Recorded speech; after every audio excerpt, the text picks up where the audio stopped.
additional incremental traffic proportional share of the signal light to the applicant. And so should you approve this, staff has recommended a condition of approval, that's number 7, that would include us having them pay 4% of the costs of erecting the signal light at that intersection, should this be approved. Because that's the incremental amount of traffic that this rezone would result, should you approve it for this location. Let's see. The other hoop that we needed to jump through, and I think was, and according to staff, has been satisfactorily done, is the Oregon Department of Land Conservation and Development wanted additional information to convince them that we were not unduly lessening our employment lands. And so there's quite a bit of information in the staff report and indication that staff performed a update of a comprehensive plan dealing with industrial land supply. And that study convinced the State Department, and it helped reassure staff that we do have an adequate supply of industrial land, even if this parcel were rezoned to residential, to serve our needs for the next 20 years. And that's the general criteria that the state looks at. In an ideal situation, they were asking us to do a full economic opportunity analysis study. That's something that communities do maybe once every 10 years at considerable cost and expense. The little study that I want to give some credit to Matilda in working on updating a comprehensive plan portion that talks about that land needs for industrial and employment needs was satisfactorily accepted, and they felt should be, well, it convinced them that we're well supplied in industrial land at this time. So that those two items were very important, and the state also asked for a more clear addressing of the statewide planning goals. But the primary reason was for Goal 2, which talks about economic development and making sure that in your mind, with this request, that we're not lessening our employment opportunities, and that we're balancing all of the statewide planning goals, which also include housing opportunities and supplying those needs for the community as a whole. And that's where a very important consideration came forth as we worked through this with the applicant, in that at this point in time, there is a lot of evidence, and it's in the record, that Canby is in great need of additional multifamily housing for the community. And that's where the applicant came from to begin with, is not only did they see a market opportunity for this piece of property, they also saw a niche within the community, partly supported in the record by a recent study that your city staff had done, indicating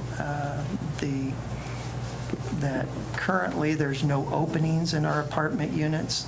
Nobody even has to advertise when there is one. By word of mouth, they're filled the next day. Local residents don't have an opportunity to, when they graduate, to stay in Canby to live if they're not ready to purchase a home. And so there is definitely a need. So the question, of course, is this the right location or not? At the Planning Commission meeting, in the staff report that we provided to you, just as a quick summary, we probably said more than we needed to in the report, but you do have the minutes from the Planning Commission meeting as well that I think we sent out to you separately when those were done. But basically indicated that there were some concerns from the area industrial business owners. We have a couple of those. The McCormicks are in the audience tonight. They were at the Planning Commission meeting. They've actually come out in support of this application when they felt like the conditions of approval that were recommended by staff really addressed their concerns. So that was the other point I wanted to get across, is if you move towards approving this request, we would direct you back to the original conditions of rezone that staff had recommended, and don't forget those, and consider those as to whether you think those would be suitable to tie with an approval of this. And if you'd like, I can go through those really quickly. We did have, besides that, public input from the McCormicks.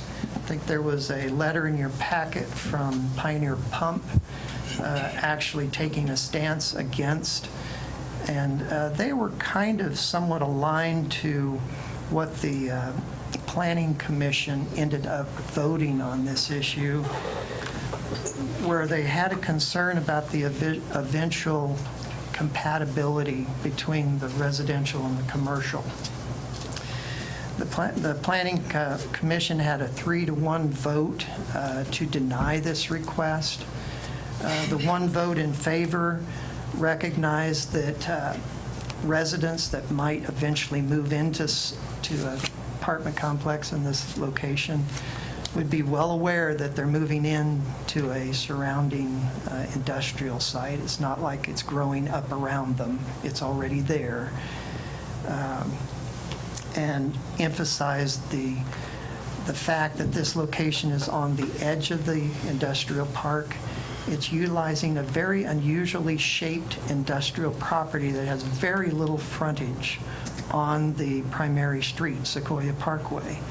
And that has lent some difficulty, apparently, to the applicant in trying to market this property.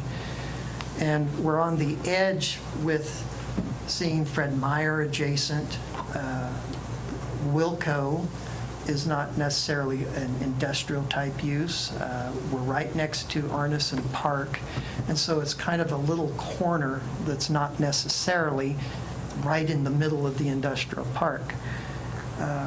Another piece of information that was sent to you for the record by Kim and was forwarded because the applicant was going to give it to you otherwise, was a Wall Street Journal article that indicated that it's not unusual now for apartments to be built in industrial parks.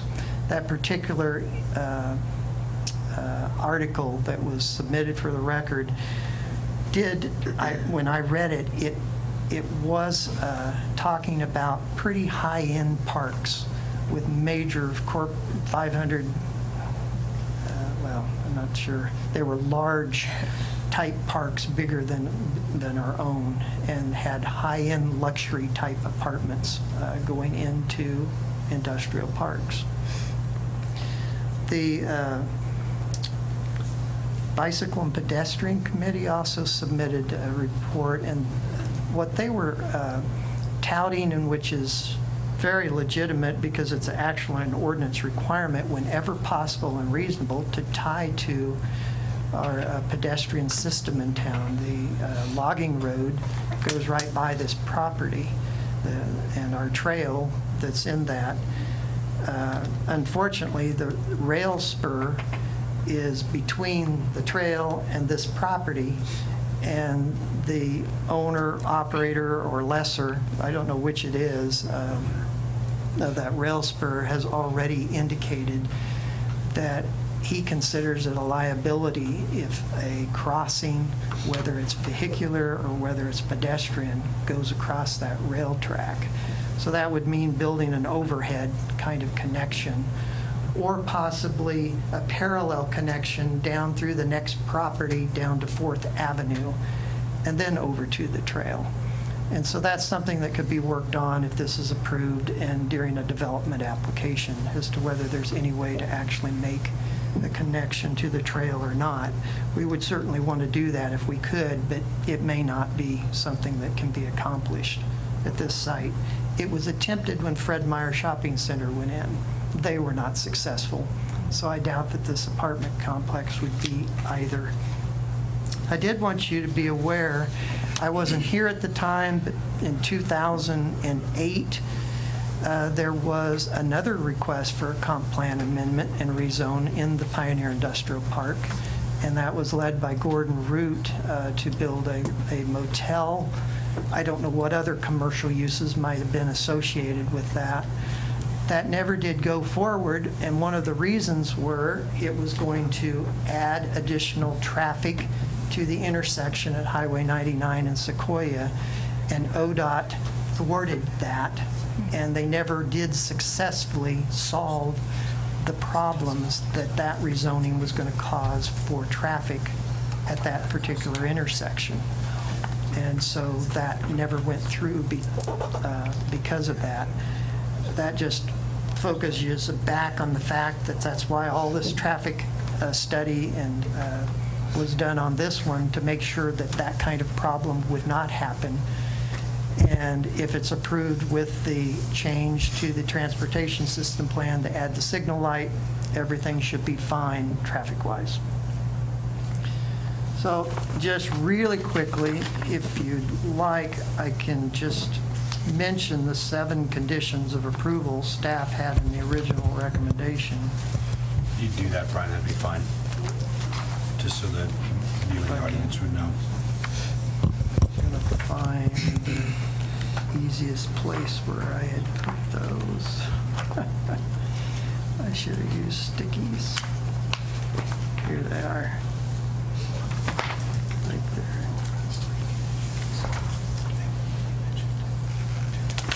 That's not them. Maybe I'll find them. Well, I got them over here. This will be my easiest place to find them.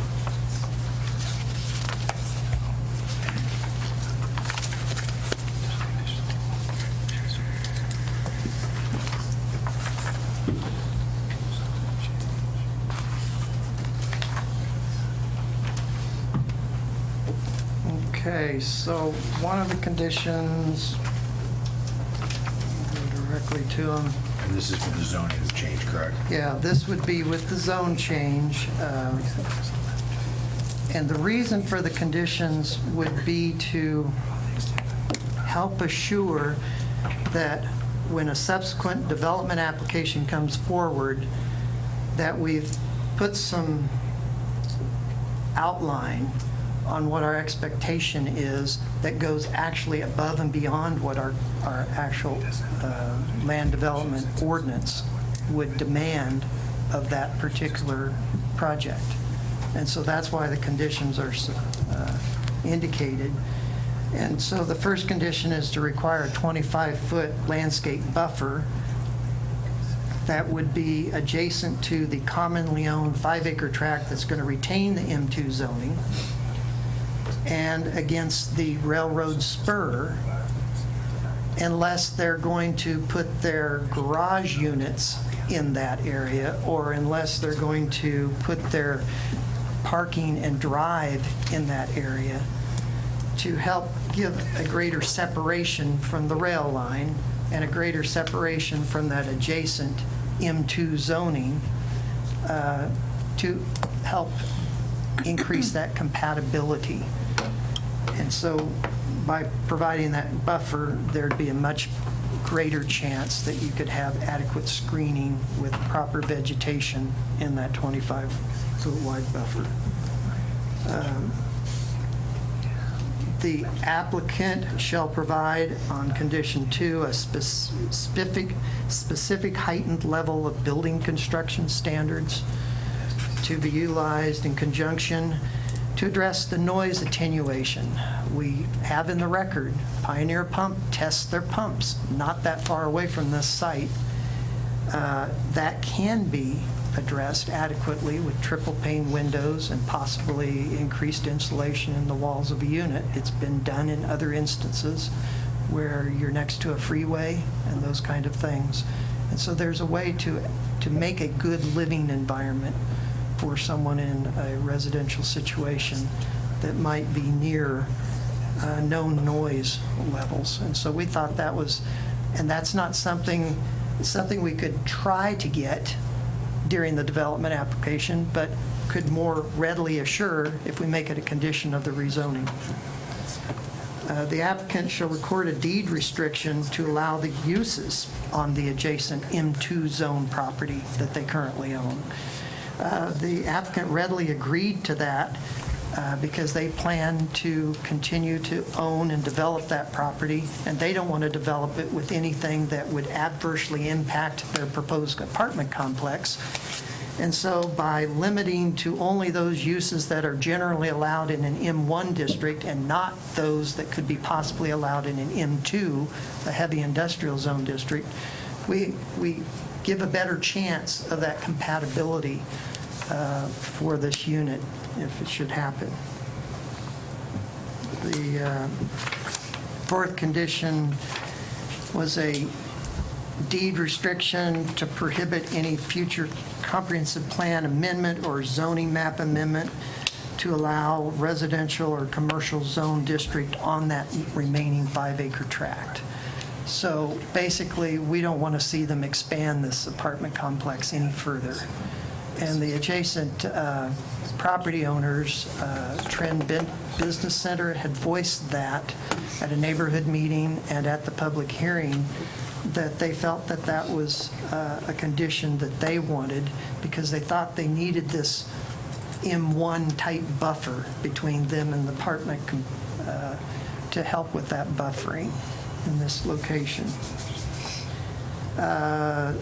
Condition 5 was to limit the driveway accesses that would be allowed on this site to only 2, one for each of the legally tax lots that they own, and to conform with the 200, and otherwise conform with the 200-foot spacing standard along Sequoia, which no dimensions were provided at this point, so we don't know exactly what they were, but they had given us some conceptual plans of what might be done, and there were probably too many driveways that would to meet our standards, and so we felt like it was very important to let them know that everybody thinks we need to meet those driveway standards. They're on a curve on Sequoia. It's not a good place to have extra driveways, so we thought it'd be good to have that limitation.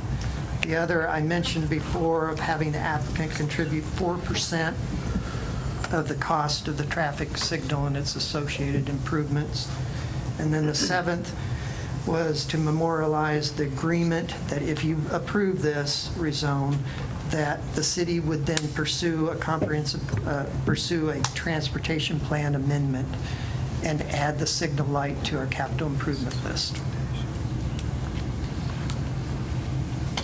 Are there any questions? Thank you, Brian. I really appreciate that. Councilor Cohen. I was going to ask, would you say that the current industrial park in total, isn't it about 300 acres? It's 367, I believe. Okay, and would you say it's about a third built out?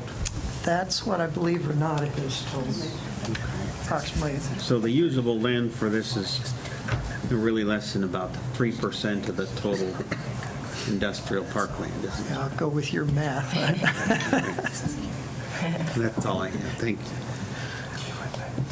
Brian, so the transportation piece, 160 apartments is going to generate how much in, where'd my question go? Sorry. How many cars per day are we looking at? Day trips? Thank you. Yeah, It's probably in the traffic study here. I'm sure it's on one of the pages. It'd probably take me too long to find it to answer your question. Because I don't know that off the top of my head. I mean, we're already, I mean, obviously the piece with the light coming back saying that it's already a. Right. I mean, that, is failing to me, that- intersection the right term. right. Okay. And there's two measures of efficiency that we've adopted as a city to measure the efficiency of operations, and one of them is failing today. The other one will fail 20 years out, even without the rezone. And so I think that the takeaway is, even without this rezoning, we've got a problem for further industrial uses of the site, regardless of this rezone. And so the signal's going to be needed to serve our industrial without a rezone. It's just, when is that going to happen? And I think that's why I was pointing out the 4% proportionate share. Well, they're only contributing, like he said, they're taking 3% of the acreage. Well, they're only contributing 4% of the traffic that's otherwise going to be generated by our other industrial uses.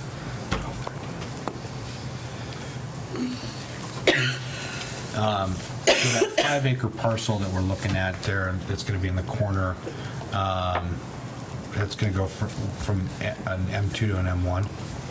No, it would effectively be restricted to the M1 uses by a deed restriction if Okay. you approve it with the condition. And I know Renata's here. Can you give us an example of what type of businesses would be classified that would fall in that category? M1 or M2? M1. The main difference between M1 and M2 is whether they allow outside storage or not. Okay.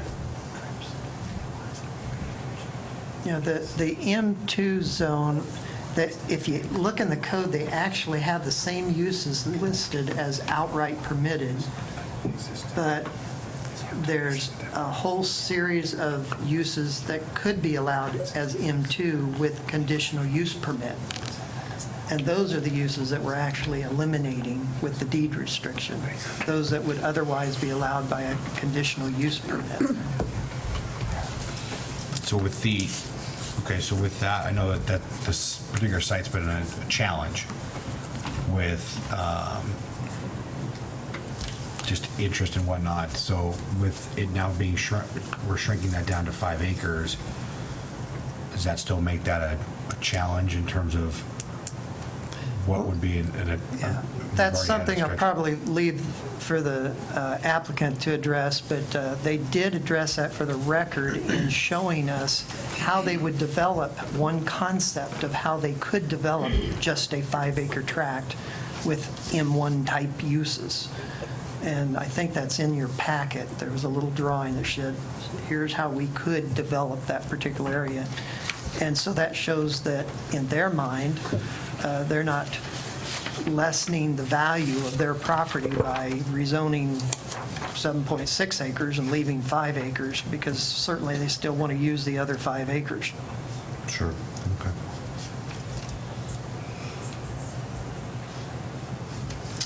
Councilor Hyde, anything? No, that was very comprehensive. Thank you for that. Yeah, good job. Yeah. Councilor President Dale? Thank you. Brian, so does ODOT still need to approve a light at Hazeldale and Sequoia? I wish I could, with 100% confidence. No, they've with us amending the supplemental traffic study and including their recommendations in the erection of a signal, they are good. They've bought off on that. Okay. And so they've told the city now that, yes, under those conditions, erecting a signal will work fine. It's not going to harm our highway functionality, and it will certainly help the city's functionality at that location. So it's a pretty high confidence Right. that we would get the light. Forgive me, you might not be the right person to ask. In the packet, you talked about 362K and SDCs. are the transportation portion of those usable on this light?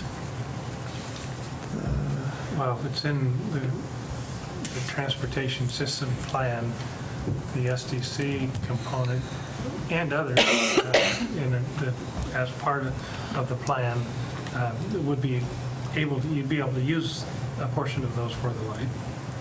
Yes, and I believe those Yes, and some yes. others as well. If we amend the If it plan is and part of add the plan. signal, then we can. Yes. Right. Yeah, and that's the key is having the signal incorporated into our transportation system plan. Okay. So that's a separate night's amendment, right? It's a Right. qualified, yes. Right. Gotcha. Qualified, yes.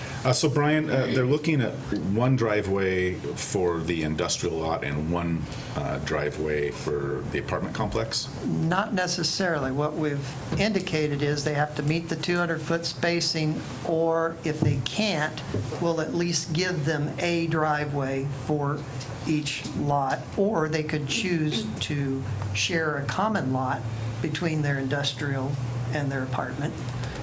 We're not necessarily dictating how that would be done. We're just saying, overall, for that 12.6 acre area, there should not be more than 2 driveways. Okay. And in the traffic study that DKS did, I was looking and wasn't quite finding, did they have particular concerns about the left turn traffic out of the complex and onto Sequoia? No. They didn't address that as being a concern whatsoever. Okay. I saw their numbers in there and the rough percentages they were using, but, okay. On the railroad, are we requiring fencing along the railroad? One of the early considerations, pre-app meeting, et cetera, was a thought of a sound attenuating wall. We have kind of one of those in Darcy Estates, just off downtown. It wouldn't work in this location because the trestle is so high above that your wall would be 20, 25, 30 feet tall. That's not practical. And so I'm quite confident that in the development process, a fence of some sort would be erected. It probably wouldn't be a sound attenuating wall, but there'd be a fence erected, and they've talked about fencing the entire property. I was looking more for child safety Yeah. from the railroad, and like you mentioned, the surrounding industrial area. Okay. I think that's all the specifics I have. Okay. Councilman Hensel, anything? No, actually, I had a couple questions pop up, but they're already asked and answered the others, so All right. I'm good. Councilor Parker, anything? Good. Okay. I think that answers, I guess that's the answers to our questions there, Brian. Thank you for the presentation. Sure. The review there. Appreciate it. Okay. So now there's the public hearing portion. Right. So I will open up the public hearing, and we'll open it up first up with the applicant. So you guys have 5 minutes to present to us.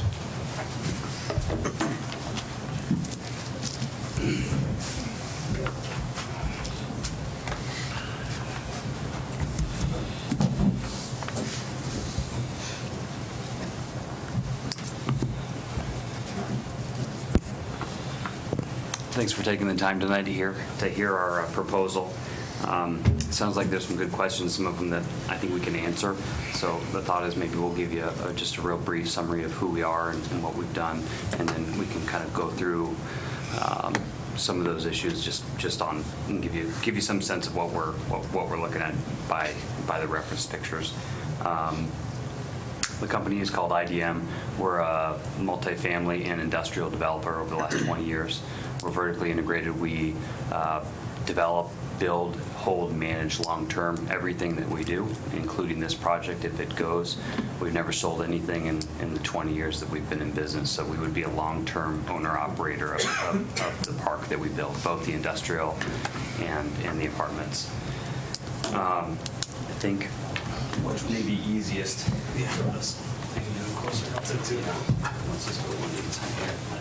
I think it's just easier to, as they had mentioned, we have about 12 acres in total. the thought is about the first portion of the park here and Fred Meyer here for reference would be the apartment portion, and then the smaller 5-acre parcel would be where we would most likely do the light industrial. And the theory there would be about 160-ish units is the right size for us, typical size that we build. It allows us to highly amenitize a space with the workout rooms and a pool and community rooms and all the amenities that we like to put in these parks. So here's a conceptual layout. As it was kind of brought up before, addressed, we have to have 200 feet of spacing between each exit. So the thought originally would be that we would essentially have one entrance for the industrial, one major one for the park, or excuse me, for the project, and then a shared one that would be a fire ingress egress. All of our properties that we build are fully fenced, so including the gate. So you'd come in, we'd have the community room, a community area with the pool, and offices right up front with the gate. The entire park and the entire property would be fenced. The theory with the rail here would be that we would essentially put first a fence up for security, keeping people safe in and out, and then try and buffer it as much as we could with typically about a 10 to 15 foot landscape buffer. Then on top of that, we buffer both to the industrial park and to the rail with drive aisles and garage-only units. Just try and block off as much of that from sound as possible, and then the drive aisle and then the units. Anywhere where there'd be units that would be close up, again, sorry, going back, then we'd also try and buffer it with our own lighter industrial with kind of a staged, buffered approach. And then any areas where we think that noise still may be an issue with Pioneer Pump or somewhere else, we would look at triple pane windows, additional insulation, double wall construction. There's a number of ways to address those issues. So that, in sense, is kind of was the planning for the project and why we had kind of laid it out as we did, with as that was mentioned, the strange shape. Any questions on that?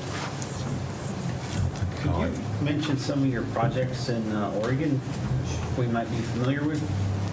Sure. We can actually do one better. We'll show you some pictures. We actually Primarily in Vancouver. So the majority of the projects that would be similar to what we'd be doing down here have been done in Vancouver. And they're typically built anywhere between 7 and 15 acres, anywhere between about 150 and 300 unit projects. And they all, again, have highly amenitized spaces, community rooms that are open to the public, business centers, workout rooms, pools, spas.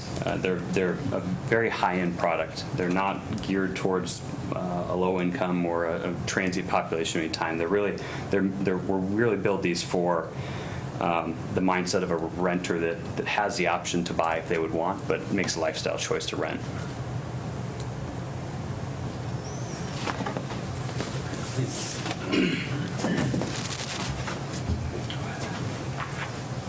Are there any questions on those? I don't think so. Thanks. So as Aaron noted, our general population, because we build and manage, we build a higher quality product to begin with because we plan on dealing with the maintenance and upkeep of it for a long time.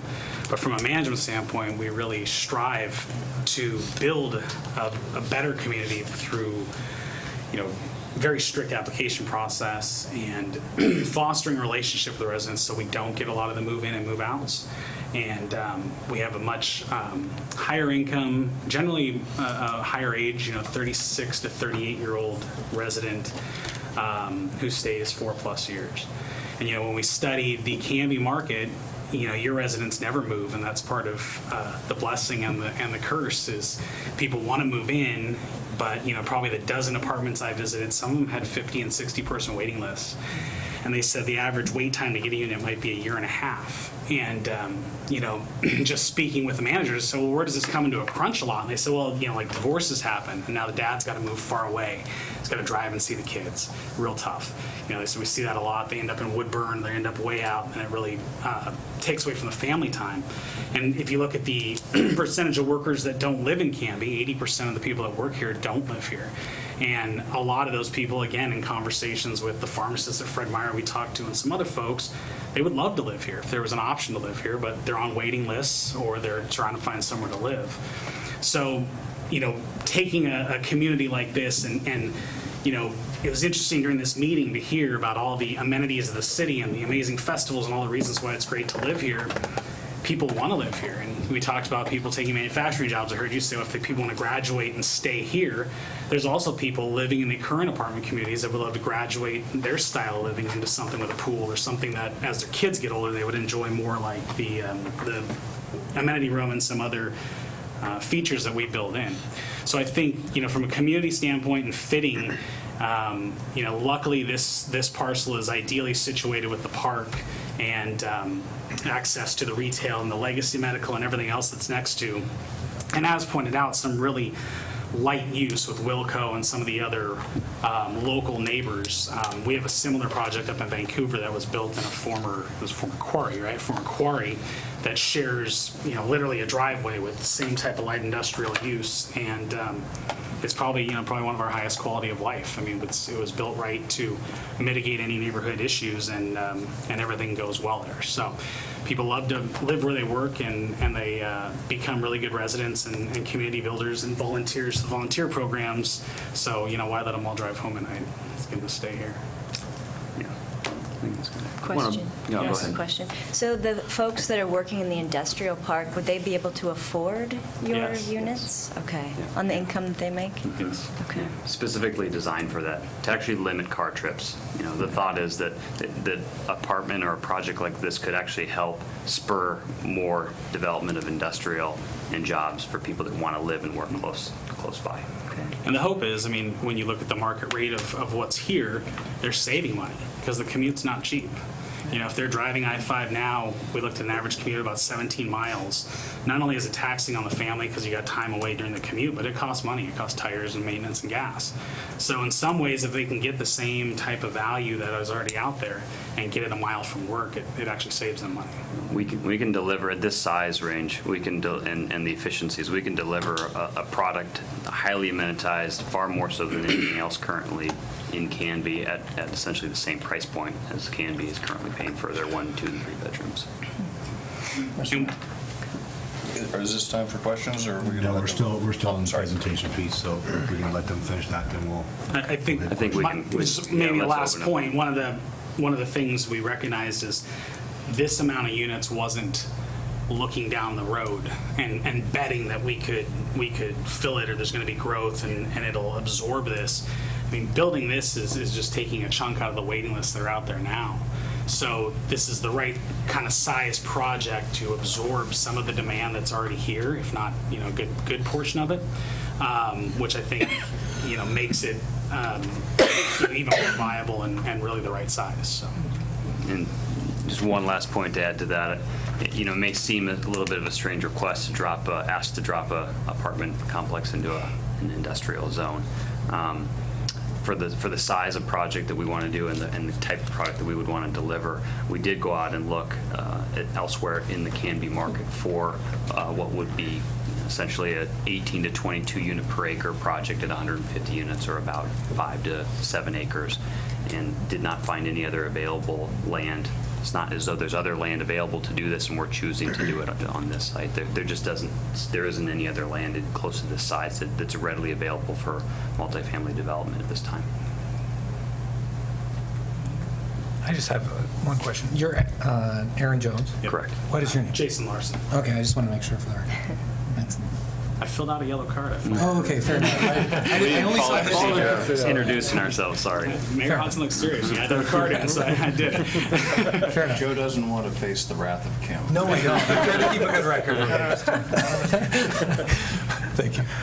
So we're open to questions. Any questions we'd happily field. I have a question for you.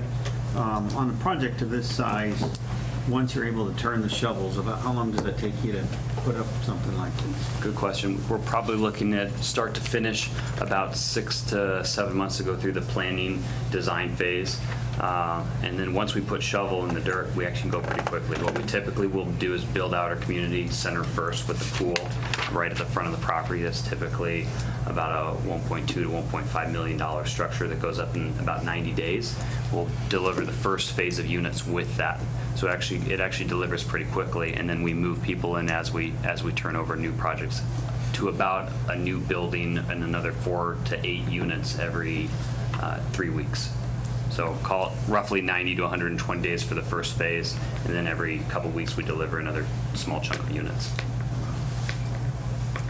Mhm.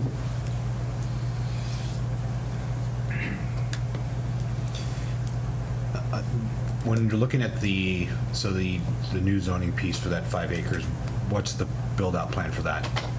So for the The 5 acres, for the remaining 5 for the industrial park? the plan is to retain it. As far as whether we would build it to spec, there weren't plans to build it to spec, but we will hold it and continue to market it and build and essentially build for a tenant. So IDM currently owns the whole piece right now? That's correct. We own the whole Over piece. 7 years. Okay. And then what is the monthly rent range? I know you said you're doing 1 to 3 bedroom. 1 to 3 bedroom units. So Ranges will be consistent with existing market. So we'll essentially be, in the 800 to 900 for 1 bedrooms, and then in the 1175 to 1395 will be the bulk of our range for 2 and 3 bedroom units.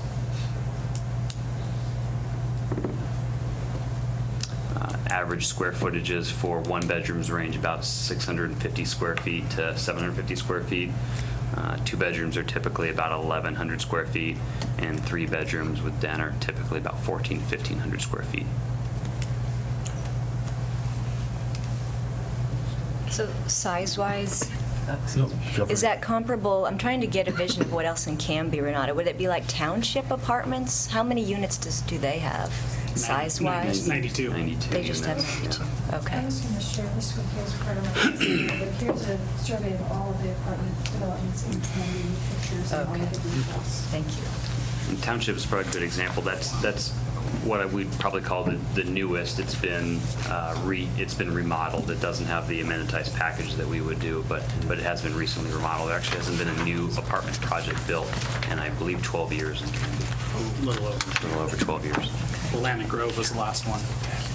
In the market that we're in, if it were to stay strong like it is, about how long would it take to pretty occupy? To stabilize up to 95%. Yeah. We would lease as we go, and so essentially we would inside of 2 years is a short answer for a fully stabilized, fully built product from day one of planning, design through completion. Councilor Parker, did you have a question before I jump in with a couple more? Yeah, I think you guys touched on it. My question is, if not here, then where? It's pretty clear when we had a meeting out at Shimatsu and we were talking to the employees there about how much they loved to work in Canby, and I asked them, where do you live? And they said Molalla and Oregon City and Woodburn and Aurora, and I said, well, why not here? And they said, we can't afford it. And I happen to know somebody that fits into one of the demographic categories you were talking about of having a household downsize and need to find accommodation, so I'm familiar with that as well. But where else is there property in Canby? And also, is there not political lift to try and cite multifamily? The largest, we can provide you a map that shows the current available parcels that could build on. I believe off the cusp, the largest one is just under 3 acres. Okay, that's what I thought. Below that, it gets down to under an acre, and there's very few of those. Yeah, and you could piece together a larger parcel, but you'd be demolishing multiple lots of homes to Yeah. do it. Hard to assemble There are from a s- development yeah, there's some perspective. homes that are on the right zoned parcel. It's in one of the reports that you guys have in your package, but the trauma of assembling all those parcels and tearing out homes is never good for anybody. So. Yeah, if we were having a hearing on that, this room would be a lot more filled. Thank you. Thanks for the question. Trying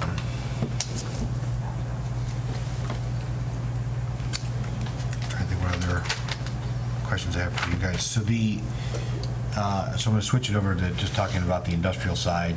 So why the change from marketing the industrial piece then to going to this? Well, we've marketed the industrial parcel as it sits for 7-9 years. 7+ years. And just due to its odd shape and it's tucked behind the park, it just hasn't been a marketable piece. So why not then move it from a heavy industrial downgrade it to other industrial options? I think no matter what the zoning is, industrial M1 or 2 or the other options, the challenge remains is in the reports. It's hard to attract the workers. I mean, every tenant that our leasing team and or potential buyers have spoken with, there is this challenge of commuting here. If you are going to build something and have dozens, if not 100 employees, it makes it an additional challenge, an additional cost. So there's a little bit of a chicken before the egg challenge of having the right workforce to build the right type of things within that zoning. So it's been a real challenge. I mean, we've had it marketed below the market value, and there's still no interest. No, I get that, absolutely, because I know you guys did see the signs there for, and that was one of the pitches with that particular parcel and even some of the other ones being, again, I'm going to go back to, this vision of our industrial park, and you're right, an apartment complex was not part of that original thought for our industrial park. And that's something we can talk about another time, I suppose.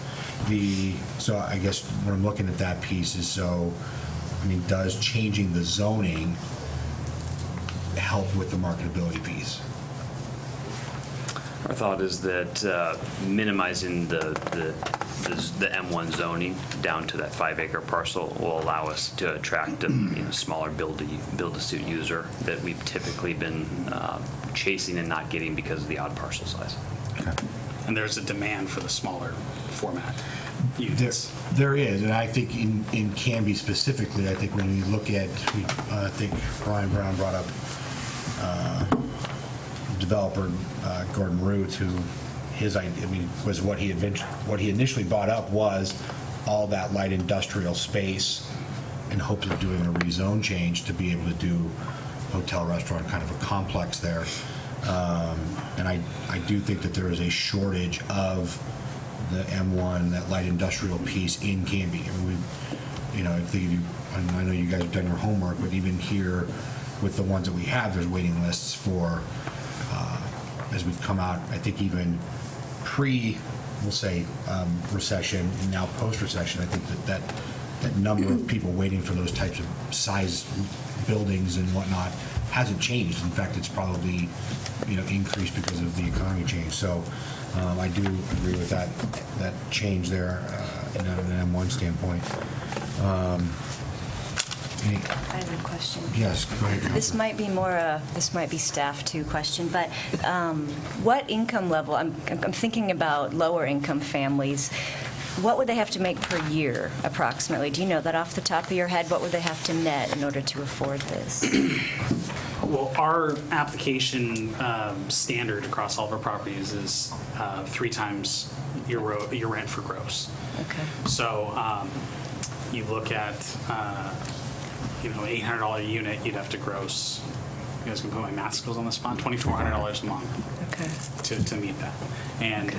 those rents, which are in the market now, I mean, if you look at the apartment grid, we're actually aligned with several of the other newer properties rent-wise. And that standard is pretty common. You know, the government recommends your rent a mortgage about a third of your gross income. And that lines up with the income and the jobs that are out here now. Okay. So say lower income families that can't afford this, maybe the idea is that they are vacating some of these other rentals. With that, I'm trying to think of what do we do for more affordable housing? How would this impact that? Does that make sense, Brian and Renata? Like maybe they'd leave Greenbrier or something, come move here, and then there's openings for lower. I think you would see relief a little bit from the bottom as others. people graduate up. You know, someone Okay. who is in the higher income earning, we're talking about the manufacturing jobs, pay $100,000 a year. Some of those folks that are in that 40 to 75 range that maybe are in some of these older properties now will choose to move up to a higher amenitized package with a pool and everything else, then freeing up those units for the people who might be younger or just getting started in their career. So, you know, I think it's going to provide additional options, and it's going to also provide new options for folks that are currently so deep on the list they have no options. So. Just to add to that, I think, you know, we're building it as a market rate workforce housing component, but there's been plenty of projects in the past where we'll set aside 20-30% of across all unit types and provide that at a 80 or 60% of median income price point. Okay. So, and we're open to that, obviously. Good, thank you. Any other questions for our applicants at all? Oh, good, thank you. All right. Okay. Gentlemen, Thank you for your time. Thank you. No, yeah, stay tuned. I'm sure there might be some more activity coming your way.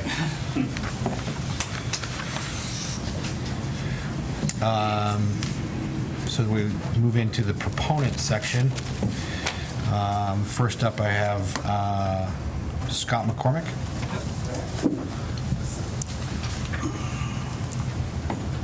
How are you, Scott? Good. Good. My name is Scott McCormack. I'm with Trend Business Center. We are a real estate development company. We own and lease out 2 industrial buildings in the Canby Pioneer Industrial Park. And next year we'll be constructing our 3rd building. Plus we have additional lands for some future buildings out there as well. And our buildings are really close to the site we're talking about tonight. In fact, if you take one of our buildings as the closest and measure from that to where the first apartment building would be going, we're the closest. So we're right there where we're talking about tonight. And we're for this application. We think it's a great idea for the apartments and providing another housing option for the workers in the park. Now, we did have some initial concerns early on when we first heard about it, but they were all satisfied. First of all, we were wondering about the quality of the apartments. Well, we went to the open house and we're very impressed by the photos and plans they presented. Plus, we went up to Vancouver and drove through 2 of their existing apartment complexes in Vancouver and very impressed by the quality, and we'd be happy to have that as a next door neighbor. So we're very happy with the quality that they're proposing. I would mention they talked about this, they did have fencing all the way around their properties in Vancouver and said they'd be doing that in Canby. We think that's a really good idea.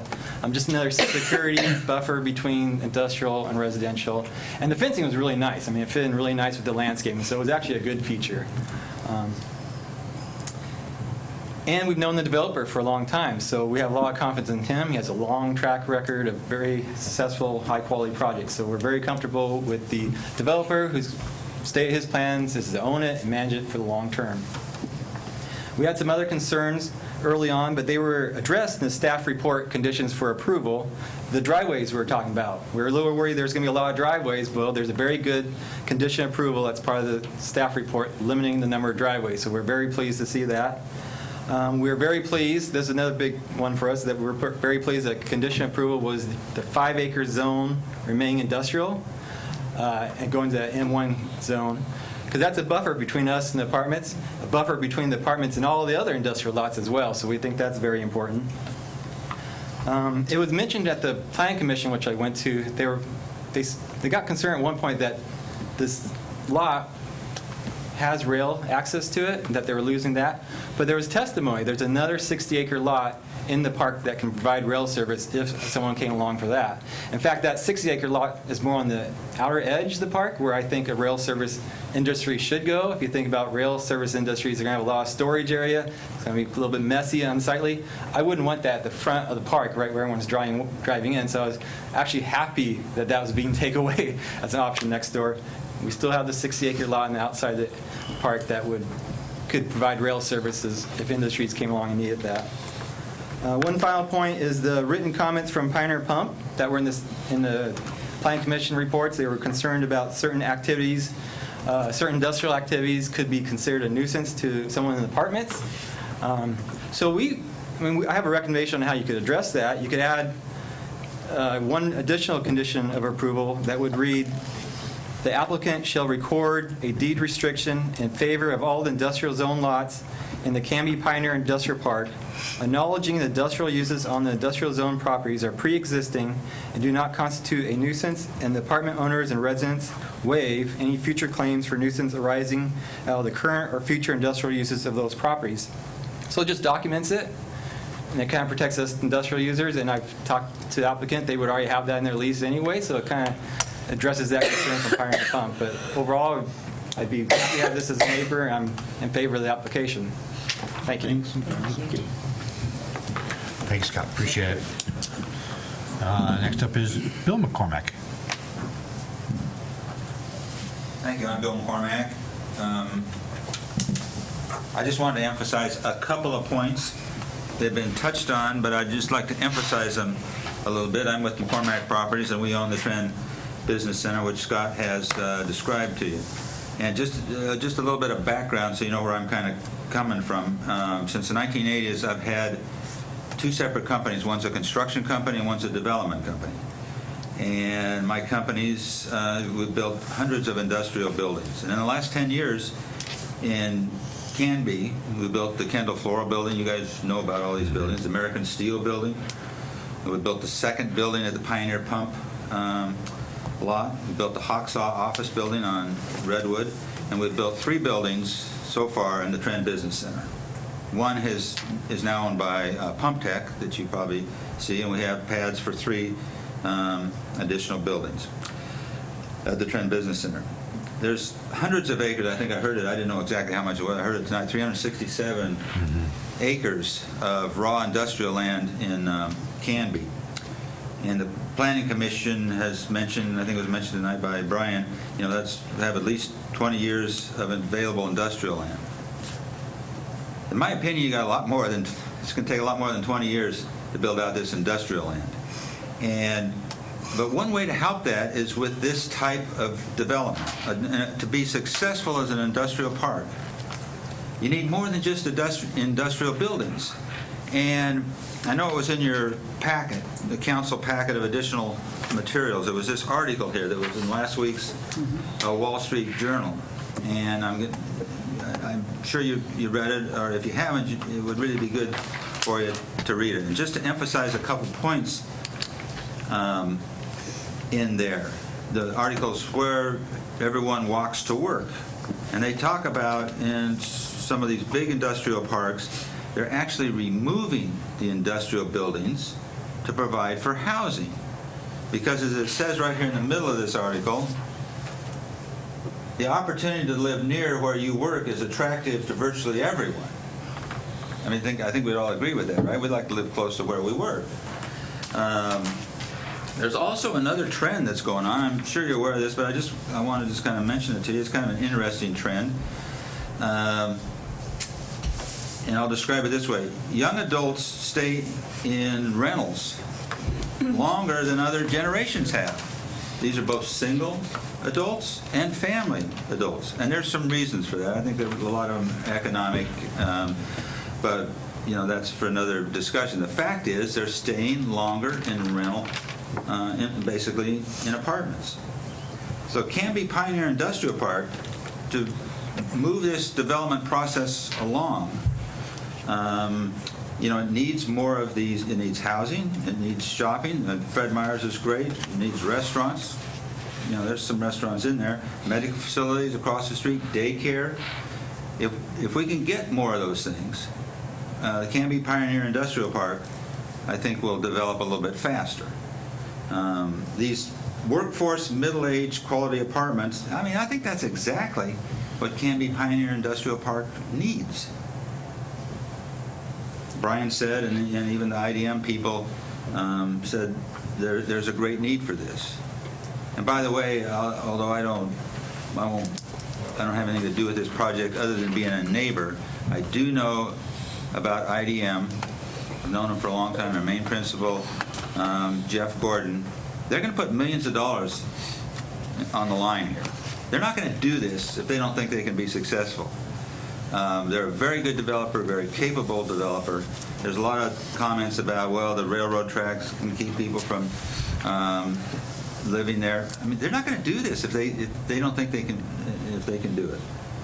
So one thing about it, it's been touched on briefly here, but IDM's apartments, and Scott mentioned we went and visited some of them, they have nice ornamental fences around them and controlled gates to go in and out of them.